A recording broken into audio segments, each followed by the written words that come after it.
Resume. You can hear me clearly, right, Mataji? Yes, clearly, Mataji. Carry on. Namo Vishnupadaya Krishna Prasthaya Bhutale Srimati Bhakti Vedanta Swami Iti Namine. Everyone, if whoever can follow, please follow. Nama Vishnupadaya Krishna Prasthaya Bhutale Srimati Bhakti Vedanta Swami Iti Namine. Namaste Saraswati Devi Gauravani Pracharine Nirvishesha Shunyavadi Paschatya Deshatarine. Namaste Saraswati Devi Gauravani Pracharini Nirvishesha Sunyavadi Paschatya Deshatarine. Jaya Shri Krishna Chaitanya Prabhu Nityananda Shri Advaita Gadadara Shivasadi Gaura Bhakta Vrinda. Jaya Sri Krishna Chaitanya Prabhu Nityananda Shri Advaita Gadadara Shivasadi Gaura Bhakta Vrinda. Hare Krishna Krishna Krishna Hare Hare Hare Rama Rama Rama Hare Hare. Hare Krishna Hare Krishna Krishna Krishna Hare Hare Hare Rama Rama Rama Rama Hare Hare. Hare Krishna Krishna Krishna Hare Hare Hare Rama Rama Rama Hare Hare. Hare Krishna Hare Krishna Krishna Krishna Hare Hare Hare Rama Rama Rama Hare Hare. Hare Krishna Krishna Krishna Hare Hare Hare Rama Rama Rama Hare Hare. Hare Krishna Krishna Krishna Krishna Hare Hare Hare Rama Rama Rama Hare Hare. Ribo. Thank you, Kritika Mataji, Kumada Mataji, Pushpa Mataji. Okay, so again, welcome everyone.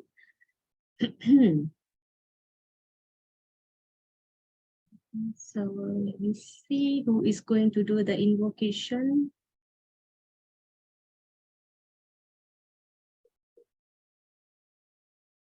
Okay. Kirosha Mataji, are you here? Mataji is not here. Anybody would like to replace her for this sloka? I can, Mataji. Hanmati Prabhu, Ken Prabhu. Okay. Devaki Nandana Krishno Gita Patena Tusyati Yata Navedir Danena Yagya Tirtha Vratadibihi. The son of Devaki, the supreme personality of Godhead, Sri Krishna, cannot be satisfied by anyone's study of the Vedas, charity, sacrifice, pilgrimage, or vows, as much as he is satisfied by the devotional recitation of the Gita. Vaishnava Tandriya Sara 22. Thank you, Prabhu. Okay, right. So this, as usual, we are not seeing, as per our practice before, we are not seeing Jagannath, Baladev, Subhadra, but this is Radha Krishna. Okay, all the deities of Krishna, they have different names. So these are the deities, or we call Utsava Murtis in our ISKCON KL. They are Radha Gokulananda. Okay, right. So almost all the temples, they have the presiding deities, which they don't move around. Okay, and they have deities that can move around for chariot festivals or for Abhishek festivals. So they have Utsava, they call that Utsava Murti. Okay, so these are the deities of ISKCON KL, Sri Sri Radha Gokulananda. And this is, who knows who are they and where are they now? This is also Radha Krishna, and who are the names? Jai, Kumada Mataji, you're aware. Have you been to this place? Have you been here? Yes, okay. Where is it, Mataji? Mayapur. So they are Sri Sri Radha Madhava. Okay, and they are in Mayapur. So Mayapur is 4 hours from the Kolkata city. All right. And they are actually flanked by their friends, Ashta Sakhis. Ashta means 8, Sakhis means girlfriends, means gopis. They are flanked by 8 gopis, 4 on the left side, 4 on the right side. Okay, so they are actually a little larger than life. Okay, so they are in Sri Mayapur. Okay, so we proceed with prayers to the spiritual teachers. Om Jnanatimirandhasya Jnananjana Salakaya Chaksurummilitam Yena Tasmai Shri Gurave Namaha. Namo Om Vishnupadaya Krishna Prasthaya Bhutale Srimate Bhaktivedanta Swamin Iti Namine. Namaste Saraswati Deve Gauravani Pracharine Nirvisesha Sunyavadi Pasyatya Deshatharine. Jaya Sri Krishna Chaitanya Prabhu Nityananda Shri Advaita Gadadhara Shivasari Gaura Bhakta Vrinda. Everyone, Hare Krishna, Krishna Krishna, Hare Hare, Hare Rama, Rama Rama, Hare Hare. So please chant together, okay? So we will chant together at the end of the class, okay? I want more people to chant. Okay, Srila Prabhupada ki jai. Okay, so we have Gita Mahatmya, Kuhan Prabhu. Bharatamrita Sarv. Sorry, Mataji, I think I cannot see that. Okay, now I can see. Can you hear me? Yes, clear. Okay, Hare Krishna. Bharatamrita Sarvasvam Vishnu Vaktra Vinisritam Gita Gangoda Kampitva Punarjanmana Vidyate. By drinking the Ganges waters of the Gita, the divine quintessence of the Mahabharata emanating from the holy lotus mouth of Lord Vishnu, one will never take rebirth in the material world again. In other words, by devotionally reciting the Gita, the cycle of birth and death is terminated. Okay, thank you, Prabhu. So, usually when there is death, people who have access to Ganga water, they put Ganga water in the mouth of the body. They sprinkle all across the body. All right, because if you look at the original story of how Mother Ganga descended to this material world, it's through the Vamana avatar. So if anybody is familiar with the Vamana avatar, he will measure the entire universe with 3 steps, right? So the 1 step, he actually points up, he covers the entire universe upward, and the toe will actually pierce through the ceiling of the universe, and the Viraja river goes through the cosmic, and then finally it comes to the earth. All right, so that is how Mother Ganga descend from the spiritual world. All right, so if the Ganges water is so pure that way, so can you imagine how pure the words coming out from Krishna's mouth directly? Okay, right? So the words coming emanating from the holy lotus mouth of Lord Vishnu. One will never take rebirth in the material world again. So there is a documentary video. Okay, I think that's about 10 or 15 minutes long. I wish to share that video with you, but I cannot put during the class because we only have very limited time. So what I will do is one of the coming classes, I will play the video before we start the class. So I will tell when is it, so please try to join early. And you can see how graphically Mother Ganga descend down to Mother Earth and who actually take the impact on his head. So all that it will be shown in the video. Okay. So this is a little recap. We actually left the chapter last night with this 2 slides, all right, whereby somebody was trying to understand the spiritual Vedic literature. Sorry, he wants to understand Vedic literature, but he finds this very difficult. So Mahaprabhu told him in this Kali, it's very difficult to understand philosophy by empirical knowledge. So the easiest way is by chanting the holy names of Krishna. So in this scripture, this particular scripture, it is mentioned that for deliverance in this Kali Yuga, there is no other way except chanting of the holy names of the Lord. So the other day, I was also mentioning about the Pasuram from Divya Prabandham. So I actually put it in this chapter 5's slides. I forgot that I have it here. So anyway, I shared in the group already. So I hope you all have read that. Okay, and after this, there are 2 or 3 more verses keep talking about how the devotees are very happily singing and dancing and preaching everywhere. Okay, so it is mentioned here also. All right, so the prophecy is now actually coming true. All right, and we actually did recap yesterday. So do you all remember this information, timeline of Bhagavad Gita? Okay, and I hope you all remember the sequence, okay, from who to who. All right, so how do we receive the knowledge? How are we supposed to receive this knowledge? In what method? Understand ourselves? How? Through what?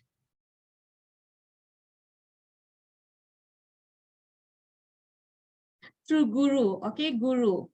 Coming under, what is that? Yes, okay, discipline, succession. Okay, so that is the word, all right? And we covered 4 bona fide sampradayas.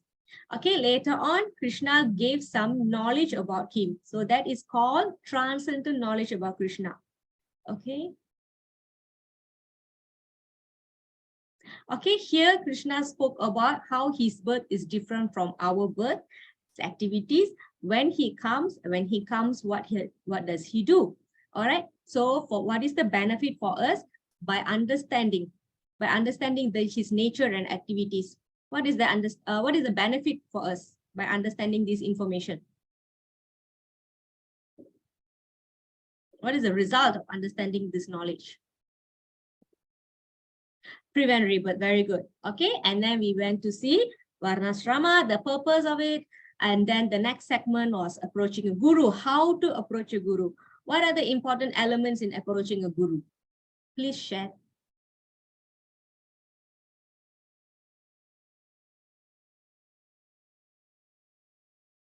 Today we have very little people. I think all traveling, holiday already. Asking questions, how?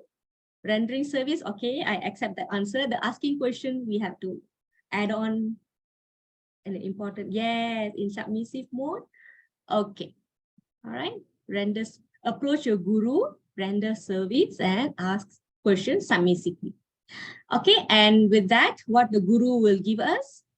He will give us a knowledge that will remove the illusion. What is illusion? Don't blindly follow. Very good. Yes. So what is that illusion that the guru remove? That we are separate from the Lord. So on the contrary, the fact is that we are part and parcel of the Lord. Okay, so this is what we need to understand. So, okay, so as of now, basically we have learned about knowledge and guru. Okay, now I want to recap from chapter 1.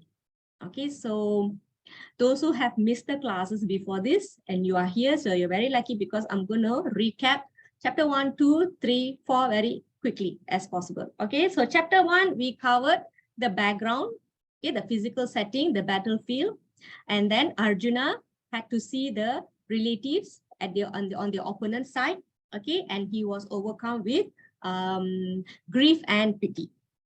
Okay, yes, thank you, Darshini Mataji. Okay, and then finally he ended up deciding what? What he decided in chapter 1? He decided not to fight. Very good. Yes, it happened more than 5,000 years ago. Okay, so the point in chapter 1 is that Arjuna doesn't want to fight. All right. What happens at the beginning of chapter 2? Not to fight. Very good. Yes, he doesn't want to fight. What happens in the beginning of chapter 2?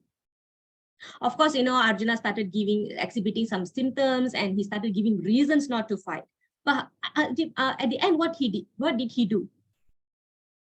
Arjuna surrendered to the Lord. All right. Okay. And then, okay, so here what happens? What is the turning point here? What happens to the relationship between Arjuna and Krishna? Request Krishna to be master and become disciple. Yes, student guru. Very good. Okay, super. Okay, now Krishna started his teachings. With what Krishna started his teaching on? I mean, what did Krishna started speaking on? How the syllabus started? Atma Tattva. Yes, what do you call that? Okay, about soul. Okay, Krishna begins teaching Sankhya Yoga. Okay, what is Sankhya Yoga? The fundamental, right, the basic distinction between temporary material body versus the eternal spiritual soul. So you can see body versus soul, temporary versus eternal. Okay, then he went on talking about, okay, we have some answers here. Dharma, not yet. Transmigration. Okay, remember when you talk about the nature of the soul, then you have to talk about the transmigration. Okay, taking birth and dying and then taking different species. All right, so this is a process of transmigration and what makes the soul entangles in this material body. Okay, after the knowledge of body versus soul, Krishna went into a different segment. He gave a window to chapter 3. What is that? It's a yoga. What yoga is that? And that opens the setting for chapter 3. So who attended all the classes? Very good. Karma yoga. Yes. What is this karma yoga about? What is it telling Arjuna to do? Okay. Duty what? Duty with duty. Can you elaborate on the duty? Because it's very important to link to chapter 5 today. That's why I'm asking. Do your prescribed duty in what consciousness? This is important. Doing, yes, correct, right? Perform duty without expectation, without expecting fruits. Very good. So you all got correct. Duty without attachment, detached. Okay, detached. And or you also can call nature of the selfless service, the importance of being selfless. After giving the trailer on Karma Yoga, Krishna went to another yoga. Remember, he said, stick to devotion service, avoid what kind of activity? What is that?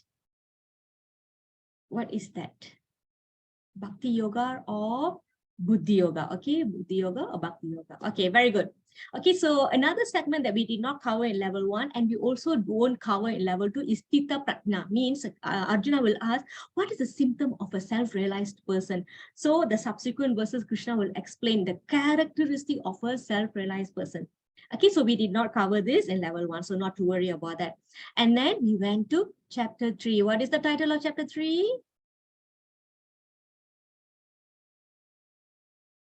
Karma Yoga. Yes, very good. All right. Karma Yoga is about engaging in duties, acting, performing actions.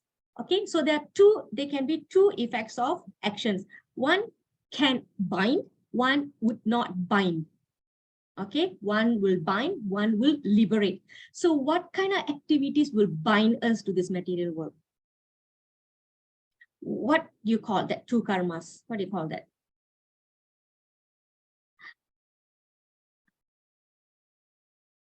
Sakama, Prasanna Mataji, very good. Okay, karma and vikarma will bind us. Okay, so now that you have started bringing in nishkama and sakama. So what is nishkarma? Not nishkama, what is sakama? How do you differentiate that? Which one is with nishkama won't bind, right? So obviously the other one is binding. Okay, very good. Nishkarma, yes, nish, no, nish means no. Okay, very good. Okay, so we move on. So how do we attain liberation? We act for the pleasure of the Supreme Lord. Means we do not have a selfish motives. And what is the result of this kind of activity? What kind of reaction you get? Good reaction, bad reaction, no reaction? No reaction. Anyone else? Any other answers? Is there any other term for no reaction? Come on. Chapter 5 is not very long, very few slokas only, but the information is still deep, all right? What do you call that? So we have 3 types of karma, remember? What is the other term? Shyamala Mataji. Prasanna Mataji, you're very, very close. It's just akarma. Yes, so akarma. Prasanna Mataji, the D is added there. Okay, so it's actually akarma. Okay, very good. All right, and then we also saw how Krishna stressed that all the great leaders should show good examples. Why?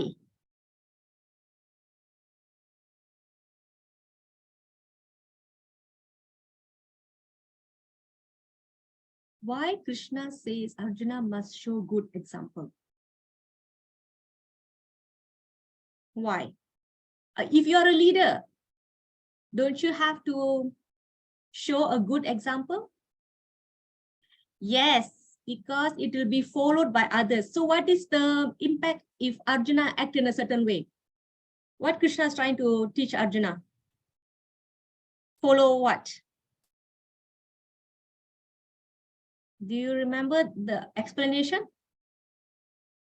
Okay, all right. What else? What can you explain on that? If Arjuna flee the battlefield, what will happen?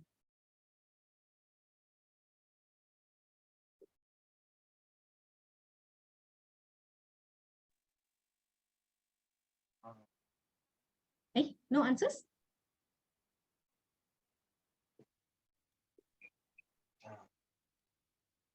Who can explain?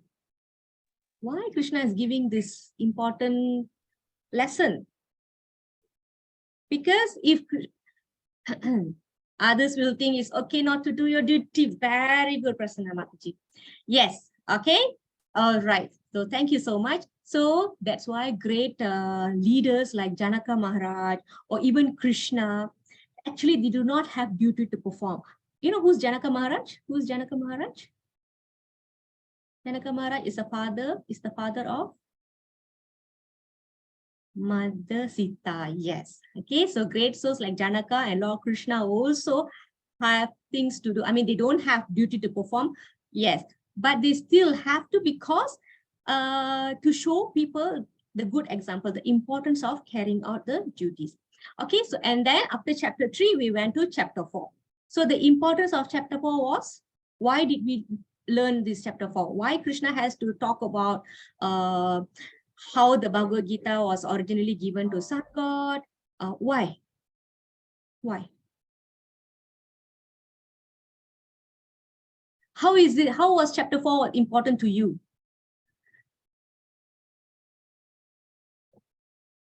Okay. Okay. No, this is about the background of Bhagavad Gita itself. Okay.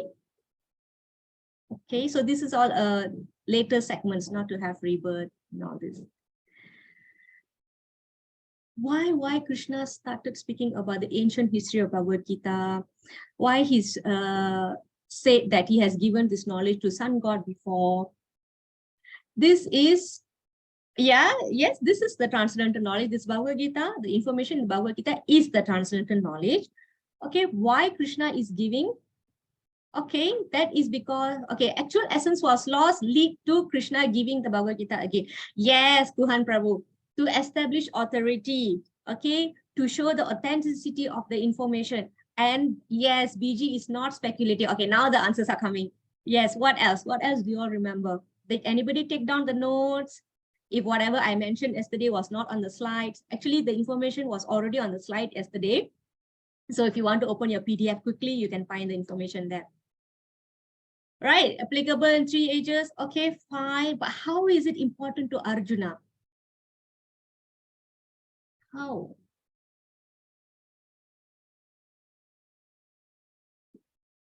How is it important to Arjuna? How is it important to you?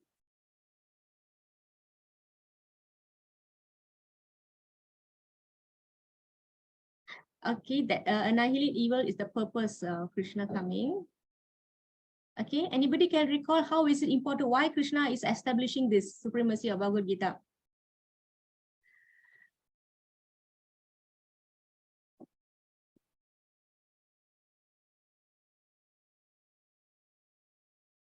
Can recall?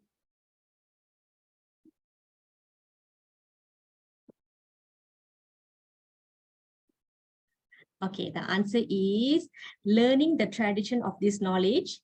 This I'm reading exactly from the PDF, yeah, will give Arjuna faith in what he is hearing.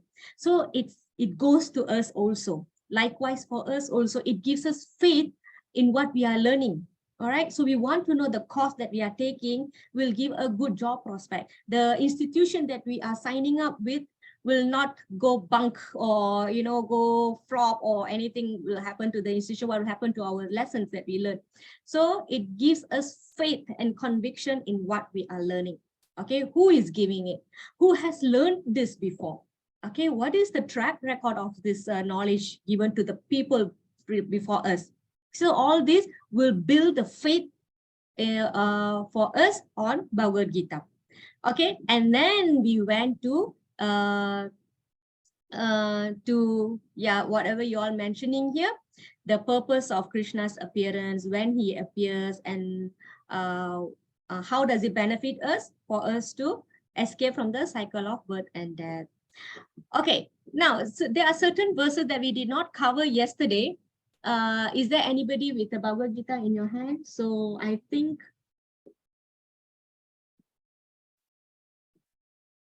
can we have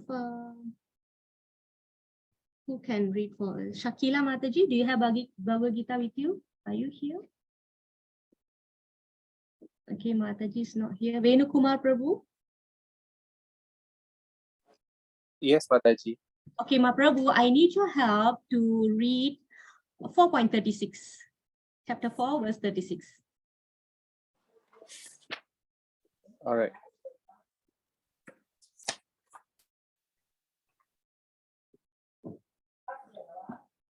Even if you are considered to be the most sinful of sinners, when you are situated in the boat of transcendental knowledge, you will be able to cross over the ocean of miseries.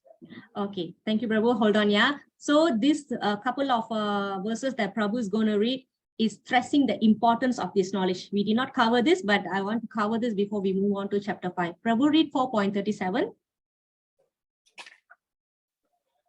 As a blazing fire turns firewood to ashes, O Arjuna, so does the fire of knowledge burn to ashes all reactions to material activities.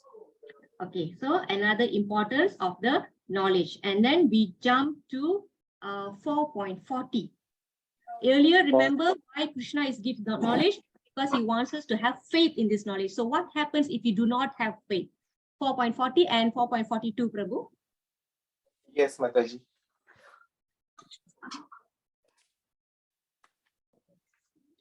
But ignorant and faithless persons who doubt the revealed scriptures do not attain God consciousness. They fall down. For the doubting soul, there is happiness neither in this world nor in the next.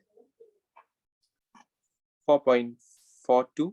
Therefore, the doubts which have arisen in your heart out of ignorance should be slashed by the weapon of knowledge. Armed with yoga, O Bharata, stand and fight. Okay, thank you, Prabhu. So Krishna is telling Arjuna, use this knowledge, slash your ignorance, and get up and fight. Okay, so this is how he is telling. Okay, now we will go to chapter 5. Thank you so much, Prabhu. Okay, so we already covered it. This one all you paka already, right? Vikarma, karma, akarma. Okay. All right. Okay, so before we move on, this verse was not covered in chapter 3. So let me read this because this has close connection to the question that Arjuna going to ask in the beginning of chapter 5. And that will set the course for the chapter 5. Okay, so listen carefully, yeah. But for one, remember earlier Krishna was telling Arjuna to fight, duty and everything. But for one who takes pleasure in the self, whose human life is one of self-realization, whose human life is one of self-realization, and who is satisfied in the self only, fully satiated, for him there is no duty. So it seems like here Krishna is saying, if you are a self-realized person, you do not have a duty to perform. Okay, right. So again, Krishna is putting Arjuna in confusion. Okay, so remember, this is why Arjuna is going to ask the question in 5.1. Okay, 5.1. Siapa? Hare Krishna Mataji. Okay, Mataji, thank you. I'm taking time to open my. Okay, carry on, Mataji. Arjuna uvacha sannyasam karmanam Krishna punaryogam cha samsasi yachreya etayorekam tanme bruhi sunishchitam. Arjuna said, "O Krishna, first of all, you asked me to renounce work, and then again you recommend work with devotion. Now, will you kindly tell me definitely which of the two is more beneficial?" Okay, so Arjuna is seemingly confused. Okay, Krishna has put Arjuna into confusion mode. Okay, so basically what Arjuna is asking, oh Krishna, you praised karma sannyas. Karma sannyas means renunciating work. Okay, no duty, no need to do duty. And then you are saying have to do karma yoga. That means work with devotion. So please tell me decisively which of the two is more beneficial. Okay, in chapter 3, Arjuna was asking, you said I should not engage in abominable activities, but then you asked me to fight. So what should I do? Okay, so Krishna said, you have to do your duty, but you do it in a detached manner. Okay, so that's how the karma yoga started. Okay, working in karma yoga. But here Arjuna is asking, you asked me to do karma sannyas, means when a person is self-realized, he doesn't have duty to do, but then you still asking me to fight. And then there is also, you're asking me to engage in devotional service. So how? Okay, so this is again is for us to understand better. Okay, okay. Renounce work, the difference between renounce the work or work with devotion. So it is Krishna's plan that Arjuna remain confused, because this dialogue is actually for our benefit. Okay, whenever there is Arjuna's perplexed, then it gives Krishna the chance to stress further that work and renunciation is not opposed to each other completely. You are working, you are renouncing, but how exactly that happens, this is what Krishna is explaining. Okay, he wants to know.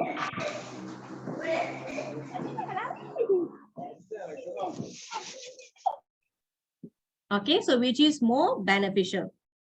Okay, let's wait for Krishna to answer. How karma yoga is relate in relation to karma sannyas. Okay, whose turn? Hare Krishna Mataji, my turn. Okay, Lavanya Mataji, yes. Sri Bhagavan Uvacha Sannyasa Karma Yogasya Nishreyasa Karak Ubhav Sayosu Karma Sannyasa Karma Yogo Visishyate.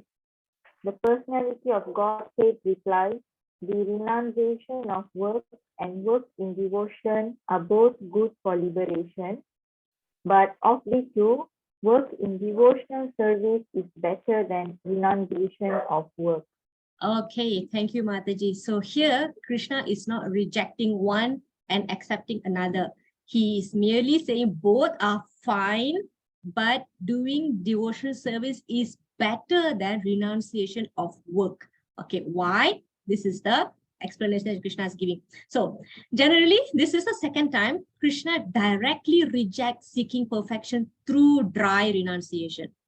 Okay, he is not rejecting renunciation, but he is rejecting dry renunciation or immature renunciation and the knowledge. Instead, he is telling you should do work. Okay, both work and renunciation lead to the same goal, but of the two, the detached work is safer, easier, and more practical. Okay, so they are not opposed to each other, but it has to work hand in hand. They can be integrated. Okay, thank you. Okay, so we move on. Okay, let me see. Okay, remember, both good for liberation. Okay, it's the mood how the renunciation is done. Okay, that is the point here. Why the mic keep going on? Okay, Ranganayagi Mataji, please take care of your mic. Okay. So devotion service is better. So how this is done, we will see, yeah? Okay, can you see this man under this tree? Can you all see this guy? What do you think he's doing?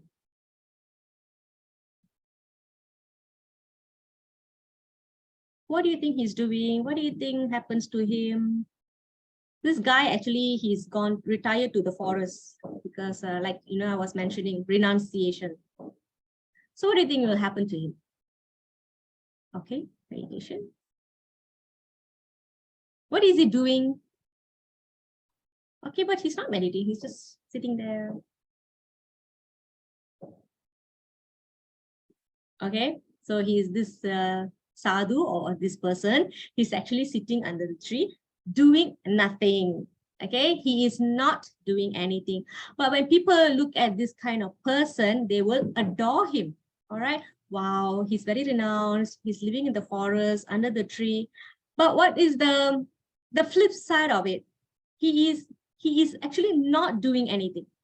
When he is not doing anything, he's not doing anything good either, because we don't really see him meditating. Sorry, I clicked the wrong person. Sorry. Okay, Ranganayaka Mataji, please take care of your mic. Okay. Okay, and there is no real spiritual pleasure by sitting and doing nothing. Okay, now let's look at second picture. Who can explain what is happening here?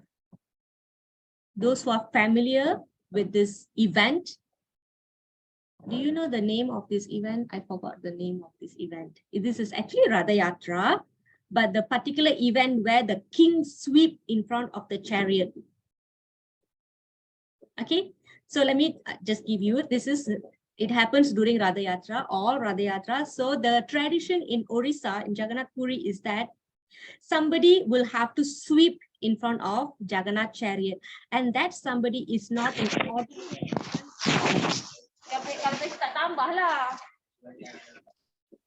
Okay, Mataji, if one more time, the mic has problem, I have to remove you.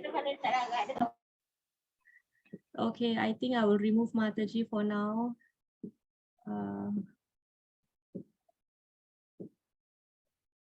Okay. All right. Okay. So the king will do this sweeping event. Okay, so which means in the eyes of the Lord, everybody same. There is nobody's like a minister, king, or Brahmana or Sudra or whatsoever. Okay, there is no difference in the Lord's eyes. So the leader of the society, who is the king, he will sweep the path before the Lord chariot starts moving. Okay, so now let's go to the sloka. Who is supposed to read? Hare Krishna Mataji. Yogeshwari Mataji. Yes, Mataji. Translation. Merely renouncing all activities, yet not engaging in the devotional service of the Lord cannot make one happy. But a thoughtful person engaged in devotional service can achieve the supreme without delay. All right, Thank you. thank you, Mataji. Okay, so if we engage, because our senses always needs to be engaged, that is, we have to admit this fact that the senses are always working, always want to see things, always want to hear things, always want to eat or taste or sniff, always want to touch. So this we have to admit that we cannot be desireless or we cannot be actionless. Okay, we already saw this in chapter 3. Okay, that we cannot possibly be doing nothing. Okay, at least we will be thinking something. Our brain will be thinking, our mind will be having lots of thoughts, right?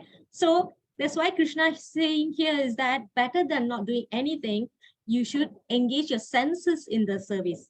Okay, it is way better than stopping our senses. It's not possible. Okay, so yoga is generally concerned about controlling the senses. So you can control your senses, but if you are not purified at the slightest agitations or distractions, things can go haywire, or we will get distracted or diverted with any sense objects or any material sense enjoyment. So the tendencies are always there. The Maya is always working. Because the three modes are always working. Suddenly you feel like you are in the mode of goodness. Suddenly you feel like you're in the mode of passion. Suddenly you feel like you are in the mode of ignorance. So these three modes are always working. So this influence of these three modes, we will see in chapter 14 in detail. Okay, so basically what I'm saying is, it's not so easy to control the senses, at least not in a long term. Okay, so some people, they want to stop the work. They don't want to do anything, because they want to detach from the matter or material energy. This is what generally people think. All right. But however, what Krishna is recommending, what the devotees will generally do is they use all their senses for the pleasure of the Supreme. They engage all the senses in spiritual activities. So we covered one story of a great personality who did this. Who is that? Who is that? What was his name?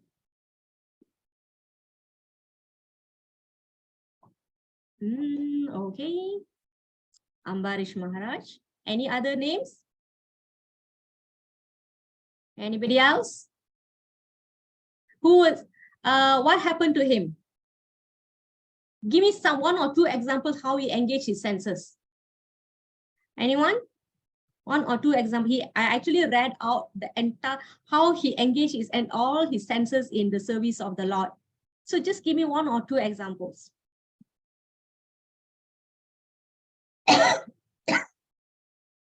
Okay, his tongue in chanting the glories of the Lord. Use limbs to clean the temple. What else he used his tongue for? Smell the flowers and incense stick. Very good. Okay, I think we can have more. This is nice. He narrates. Okay, he dedicates all. And okay, eyes to see deity. Samo. Tongue to taste prasadam. Yes. How about legs? How did he engage his legs? Ears to hear glory of the Lord. Very good.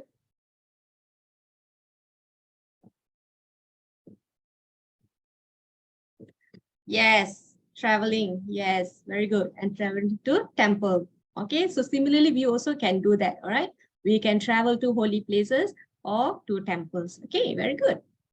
Okay, so this is how devotees uses all their senses for the pleasure of the Supreme. Okay, so this is the difference between one who is detached from matter versus people who are attached to the spiritual energies. You can't entirely detach yourself from things. You have to attach yourself to something else. Okay, the soul, right? This is just like a typical kid. All right, if the kid is playing with something and you don't want him to play with that, you can't just simply snatch it away from him and expect him to just stay quiet. You have to give something in replacement. Okay, so this is the application. This is the similar thing we can apply. All right, so you have to engage the soul in a different way. Okay, and you have to give the higher taste. All right, and also it is easier to serve. It is easier to You want to see something, but you rather go see the deities. You want to hear something, you want to be in the kirtan instead. Okay, you want to eat a lot of things, you can eat the prasadam instead. All right, so it's easy to change, to tweak how the senses enjoy itself. All right, and devotional service is very easy. Anybody can do it anytime. Okay, who would have thought 5,000 years ago that we can be sitting and talking like this to screen, right? So it's very dynamic and anybody can do this anywhere. Okay. All right, so this is the point. Devotional services can be done by anyone at anywhere, and advancement is quick. Okay. 5 days ago, you don't know what was Bhagavad Gita about. 5 days later, at least you know, you have some information so that you are advancing. Okay. So this is advancement, the quick advancement. Okay. Okay, so tell me what is happening here. Anything that comes to your mind.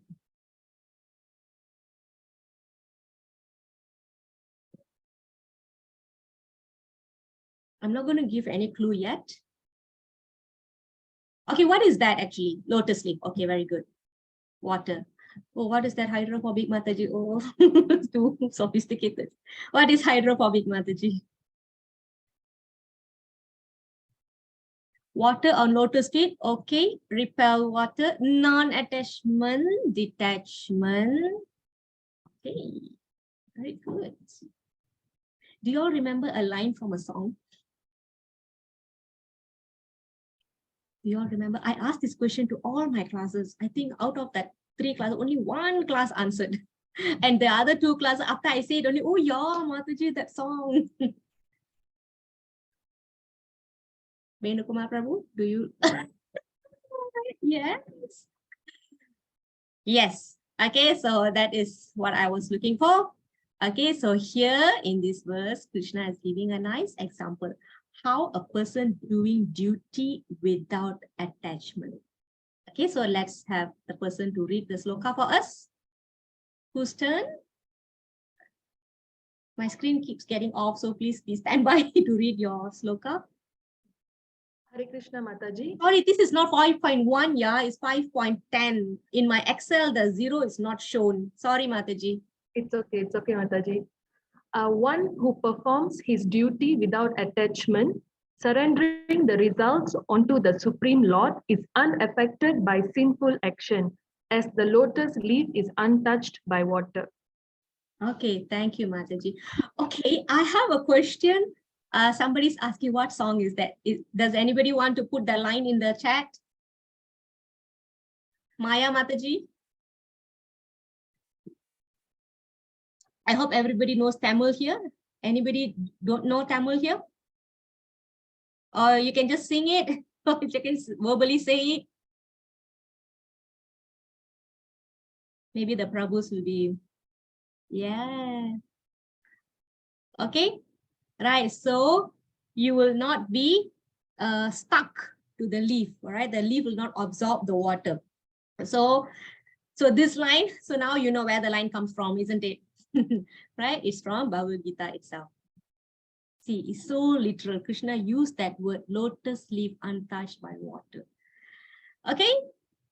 All right. So which means, so Krishna is giving here a nice example like lotus flower or leaf staying on top of water. Okay. Even if water falls on leaf, I think the water just runs off. You can see, it doesn't get wet.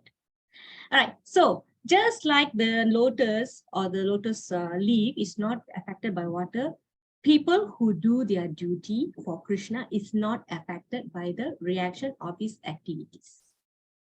Okay, so this is what Krishna is saying. If you surrender your resolve, then you will not be affected by the reactions, just like the lotus leaf is not touched by water. Okay, so if you remember in the beginning, Arjuna did not want to fight. Why? Why Arjuna did not want to fight? Give me the most relevant reason he gave out of the 5 to this situation.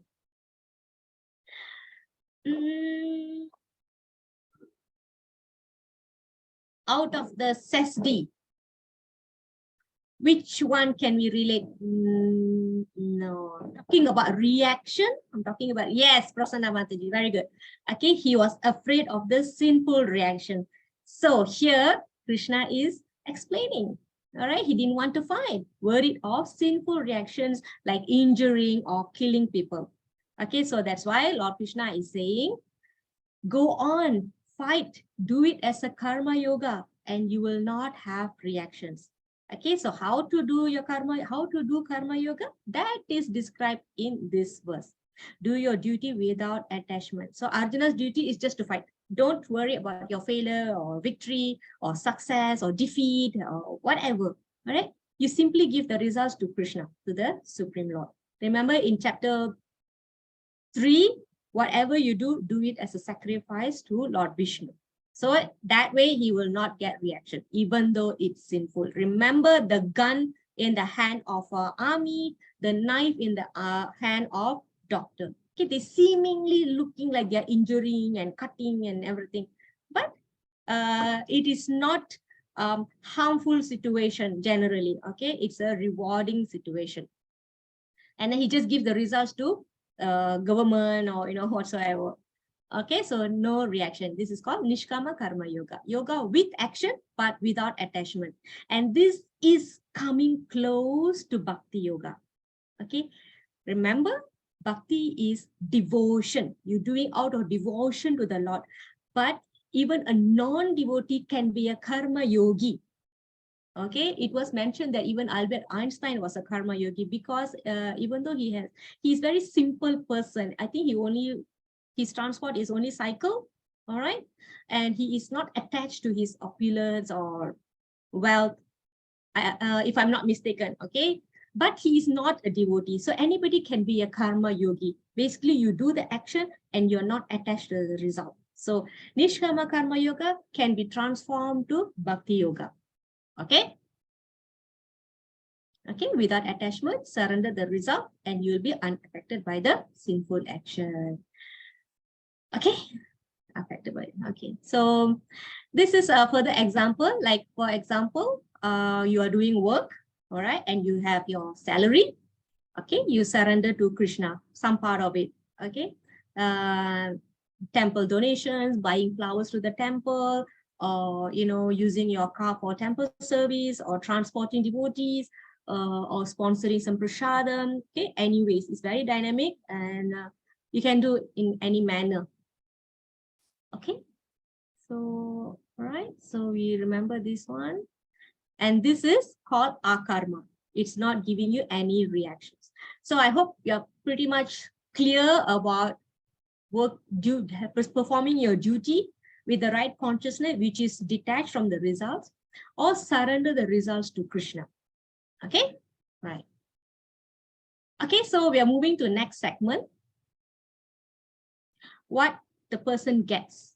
Okay, those who are doing karma yoga work in Krishna consciousness.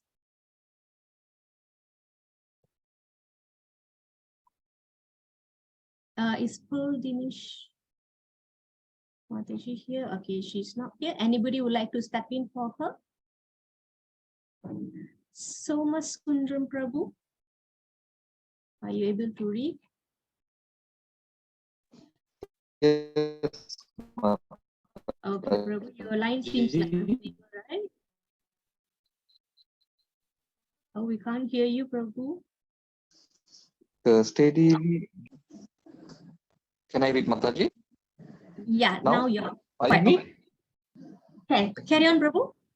Yeah, the steadily devoted soul attains unadulterated peace because he offers the result of all activities to me. Whereas a person who is not in union with the divine, who is greedy for the fruits of his labor, becomes entangled. Okay, thank you, Prabhu. Okay, so it helps to speak slowly when the line is not so good, right? Thanks, Prabhu. Okay, so there are two pictures here. How this group of people, they attain peace because they offer all the result of their activities to Krishna. Okay, whereas people who are merely doing things for their sense gratifications, they become greedy for the fruits and they will be continuously entangled in their reactions. Okay, so when we take everything for our pleasure, then that is a problem. We have to suffer the reactions. Okay, otherwise, when we offer the results to Krishna, then we get some peace. All right, doing the duty with detachment. So therefore, Krishna wants Arjuna to do duty with detachment. So every verse, right, we have to tie to what Krishna is telling Arjuna. Okay, everything he is tying to that. Okay, detachment, detachment, detachment. Okay, because he was very attached. First, through compassion, he's detached to the body. Number two, he is detached to thinking that he's going to get sinful reaction. He's detached to the thought that I'm going to cause the family destruction. He's going to think that I'm so attached to not be able to share enjoyment with people. Okay, finally, he's attached to not doing his duty. Okay, can you see how much of attachment that Arjuna has in various ways? So if you reflect that, if you introspect ourselves, then we also have a lot of attachments, right? So what are we going to do about it? So trust me, along the way, at the end of 18 days, I'm sure you will be trying to detach yourself from something will be there, mentally or physically or materially, something will happen to you. Okay, if you really follow the class and you can, if you read extra and you reflect upon yourself. So there must be something you will have to take back home if you're going through a course, okay? So karma yoga and Krishna consciousness is about offering the results of your work. Okay, let's go back to yesterday's class a little bit, okay? Remember the part that we say that when we offer service to the guru and we inquire submissively, all right, and the guru will give us knowledge, all right, and the knowledge actually to remove the illusion in us. So earlier I already asked you what is the illusion. The illusion is that we are separate of Krishna. So the reality is that we are not separate of Krishna. We are, what are we in relation to Krishna? I kept saying this two words, you know. What are we? If we are not separate from Krishna, then what are we to Krishna? Yes, part and parcel. Okay, so this one, yes, very good, Kumudamachi. So this is the illusion that the reality is that we are part of the Supreme. Okay, and everything is in Krishna. Okay, so now we go to 5.18. With that in mind, we go to 5.18. Priya Mataji. Priya Mataji is not here. Who would like to step in for Mataji? How about Sandhya Mataji? I have not heard you speaking. Mataji, are you able to read for us? Hello. Yes, Mataji. Hi, Mataji. Okay. Yeah, you can read the English, Mataji. All right. The humble sages, by virtue of true knowledge, see with equal vision a learned and gentleman Brahmana, a cow, an elephant, a dog, and a dog eater outcast. Okay, thank you, Mataji. Now, a self-realized person, okay, sees everybody equal. He doesn't see, oh, this person is a Brahmana, or this is an elephant, this is a tiger, or this is a dog, and this is a dog eater. He doesn't see that. So he does not differentiate anybody from any angle, be it social position or species position. Okay, whether bodily concern or status concern or position concern or species of life. Okay, he does not see them differently. He sees them equally because he knows everybody is part and parcel of the Supreme. Okay, if the Supreme person is the Supreme Soul, then we are the spirit soul, the small part of the big soul. Okay, so that is real knowledge. He sees that Paramatma is present in all the species. So when the Lord is present in everybody's heart as that substance, he has a name for that. What is that name? If we are the Jivatma, he is residing in us as, okay, I'm seeing some answers. Anybody else, other names for that? How about the English term? I think I would have mentioned that English term just now, but you can still put it in the chat. He is residing in our heart as, we are the Jiva Atma and he is Param Atma. Param means supreme. Yes, super soul. All right. So a learned person sees that Paramatma is present in all of the species. So if you know that the Lord is residing in everyone, how can you mistreat them? Yes or no? Right. First of all, you cannot mistreat yourself and you can't mistreat anybody else. So if you have that knowledge, then how nice life is, isn't it?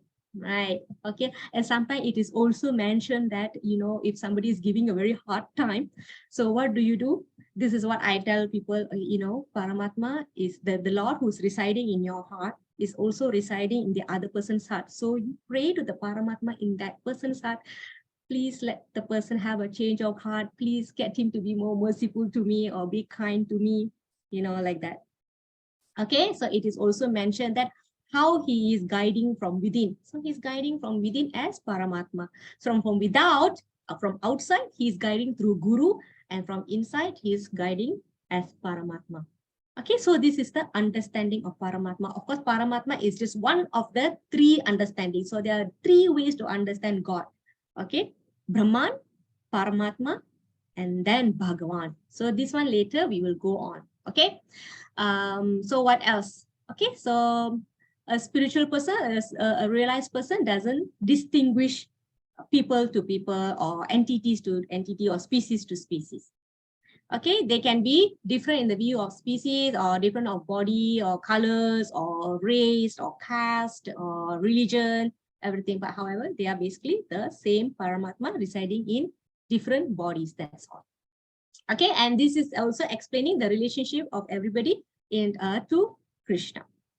Okay, so and also this is also to understand the fact that the Lord is kind to all living entities. Okay, because he's residing in everybody's heart.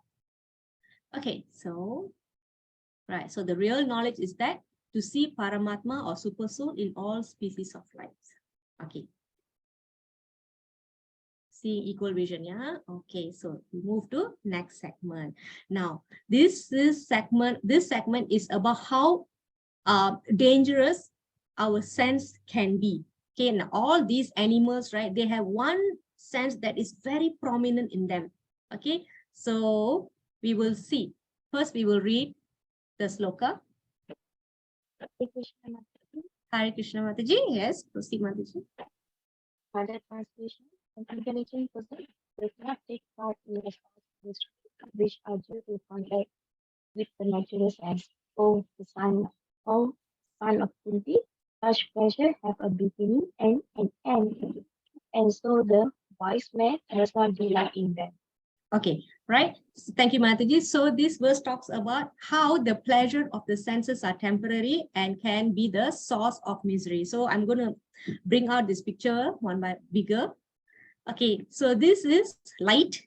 Okay, these are flies or moths or anything like that. Okay, so there is one Swami start giving explanation, giving example how these insects, right? They actually, it's supposed to be fire. It's supposed to be fire, but what they do is they think it is light. Okay, there is brightness, so they fly towards the fire, and what will happen to them? They will be burned by the fire. Okay, so their attraction is through their eyes. When they see something bright, they think it's light, and they will go and then they'll be burnt by the fire. So their strongest sense, which is the eyesight, has actually caused the destruction of these moths or these insects. Okay, so the next one is deer. What is the most powerful sense in a deer? What do you think? The most powerful sense of a deer is the nose. Okay, so sorry, not deer, right? The deer's most powerful sense is the ear. All right, sorry, the ear. Okay, how it is attracted to the sound of horn. So apparently the hunters, they use certain kind of horn to attract the attraction of deer and trap it and kill it. So its strongest sense actually caused the destruction of the deer. Okay, now we look at the elephant. The strongest sense for an elephant is the skin, touch, sense of touch. Okay, so what hunters will do is they will dig a hole and they'll put a female elephant nearby. So the male elephant will be drawn towards the female elephant and they will trap it, and that's how they capture the elephant. So the strongest sense of elephant has caused its downfall. Okay, and this picture, you can see there's a bee here. And bee's strongest sense is the nose. So with the sense, a very strong sense of smell, it goes approach the lotus. So what happens is that when night falls, apparently the lotus will close up. So when the lotus closes up, the bees will be trapped inside, and the next morning they'll be found dead. So how the nose, the sense of smell, has actually caused the downfall of a bee. Okay, what is the last picture here? So based on what I have explained, right, can you like decipher what is happening here? This is a fish.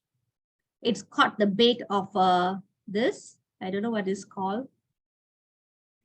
There's a bait here.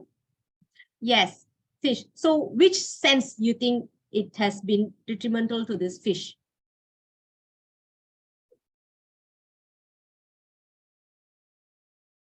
Taste. Okay, yes, very good. The tongue. Huh?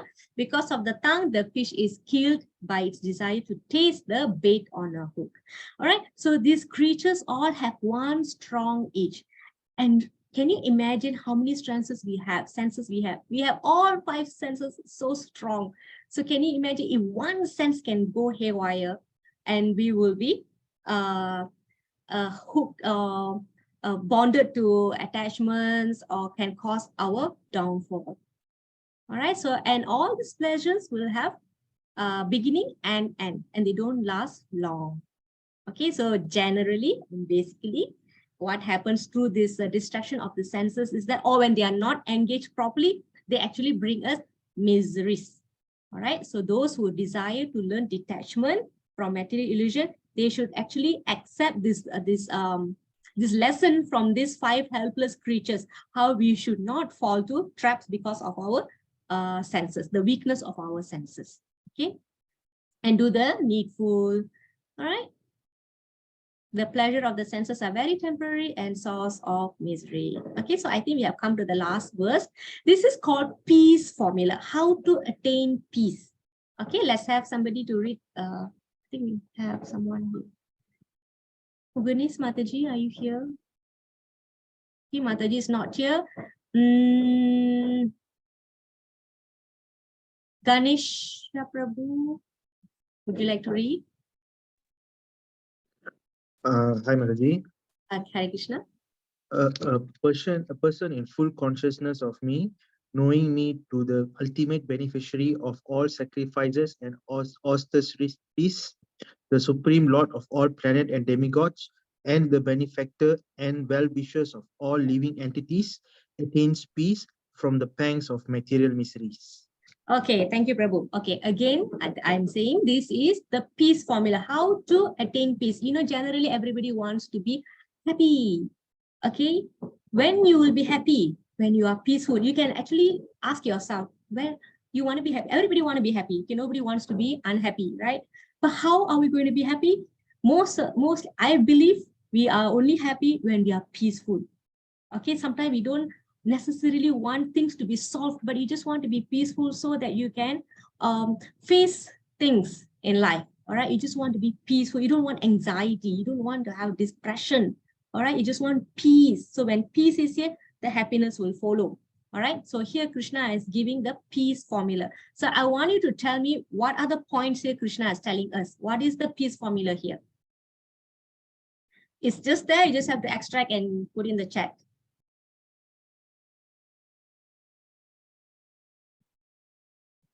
It's not very hard. Just give me that 2 words.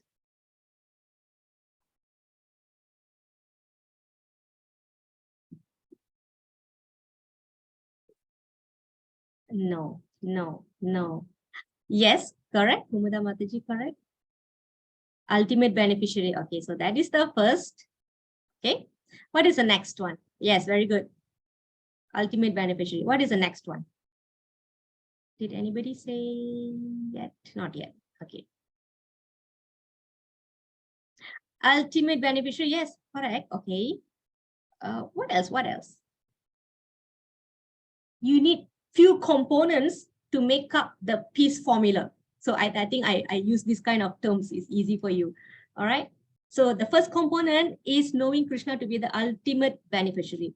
What is the next component? Of course, all leading to the peace. So we need the components. What are these components? What is the second component?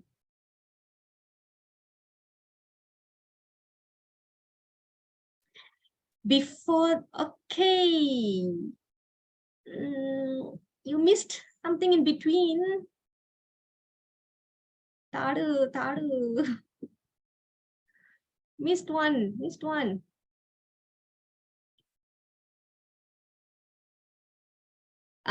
Supreme Lord of all planets and demigods. Yes. Second component. Third component.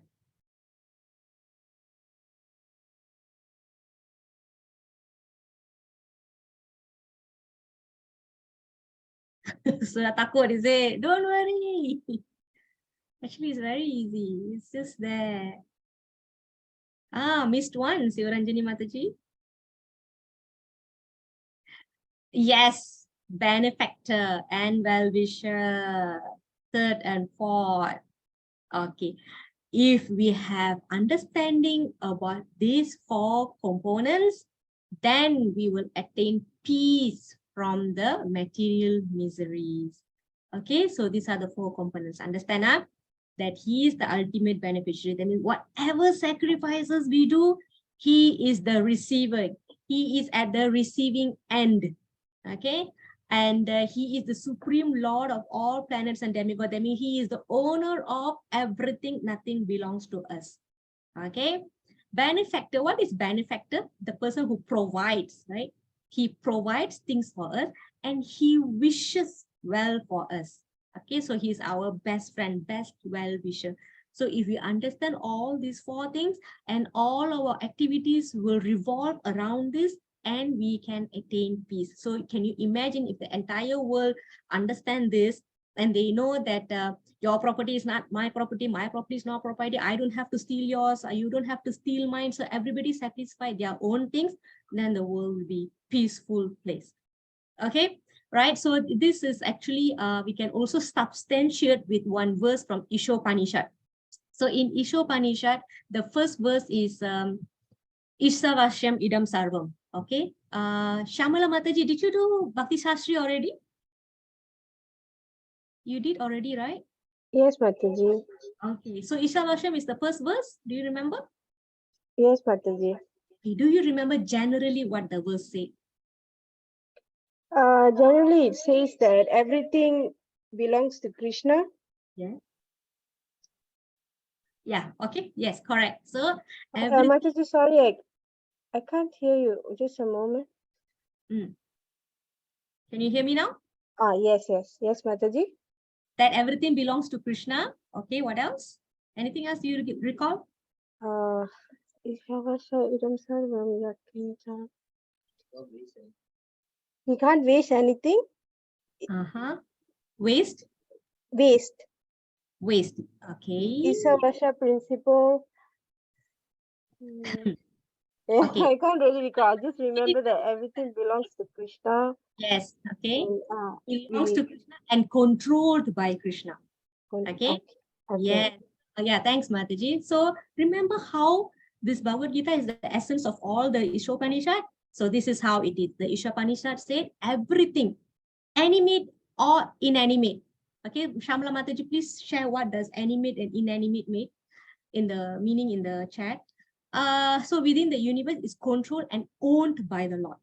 So one should accept what is allocated for him.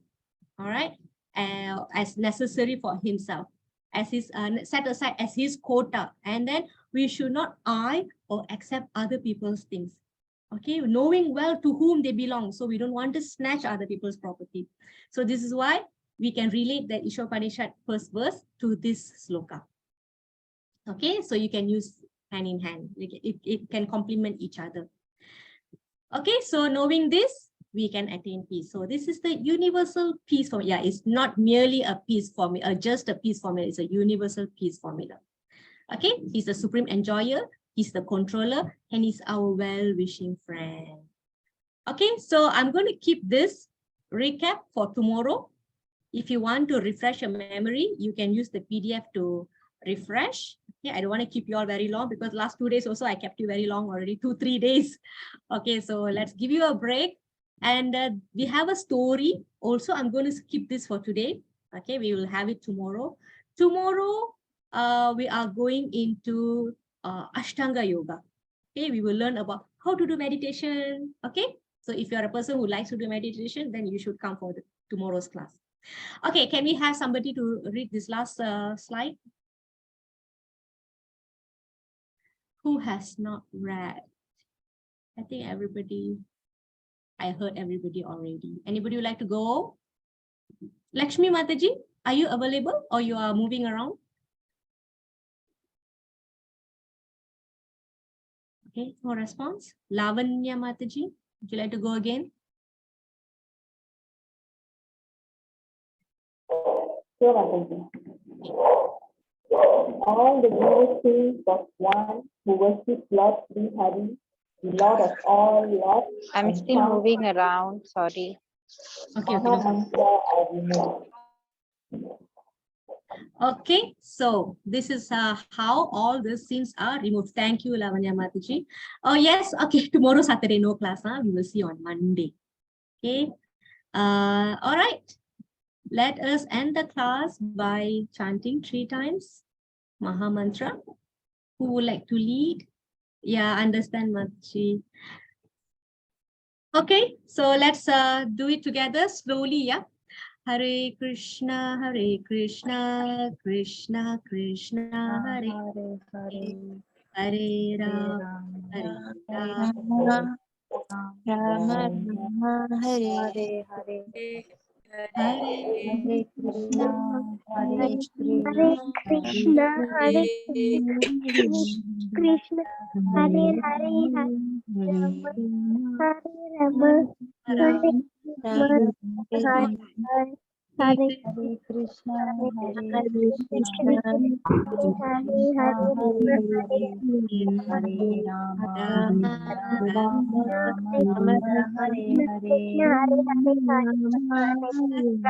Who is that cutie? Who is that cutie? Whose kid is that?